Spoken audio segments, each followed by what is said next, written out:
Well, let's now hear from Oluwole Ojewale, who works at the Institute of Security Studies in Senegal as the regional coordinator for Central Africa. He gave me his reaction to the media crackdown in Mali.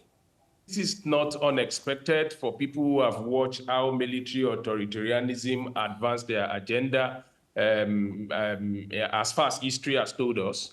And I think they are just trying to show that they have come to stay. Describe Mali's media situation. How significant is a ban? How independent is Mali's media? It implies now that they probably have to go underground, and then you see possibly a lot of citizens, journalism on social media, and probably that is what the juntas are also going to come for again, to ban social media. Online users are reporting that the junta wants to hold a national dialogue, and that's why they've made some of these decisions to then allow for focus on that national dialogue. Have you heard anything about this, and if so, to what end? All these are just decoys to find a way to consolidate power and then silence dissenting voices.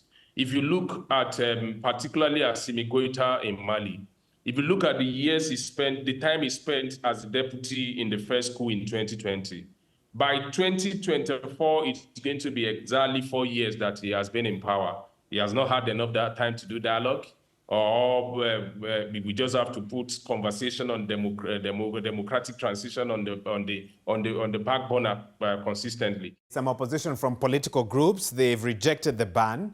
What options do they have? Are there any legal avenues to challenge some of these directives by the junta? It is very difficult. The only option they have is to consolidate on relationship with international partners. I know the United Nations has issued a statement. ECOWAS is also going to make some diplomatic move. African Union will make some diplomatic moves.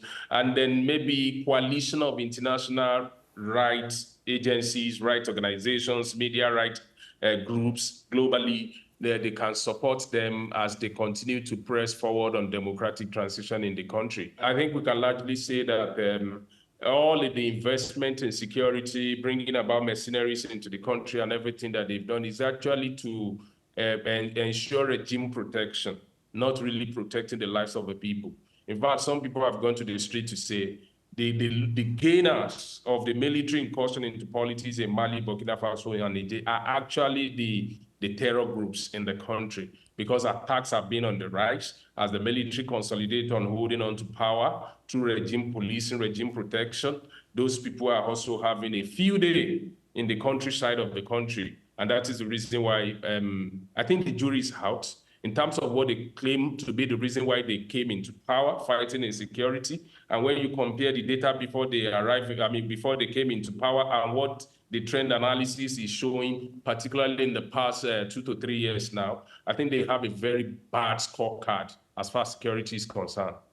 What do you say to those who opine that coups can be good for democracy, or coups can, in certain instances, correct failing democracies? What do the events in Mali speak of in regards to some of those ways of thinking? I think the mistake of those who are arguing in that line of saying perspective is that they see democracy and military authoritarianism as opposite of each other. No, we can't compare both.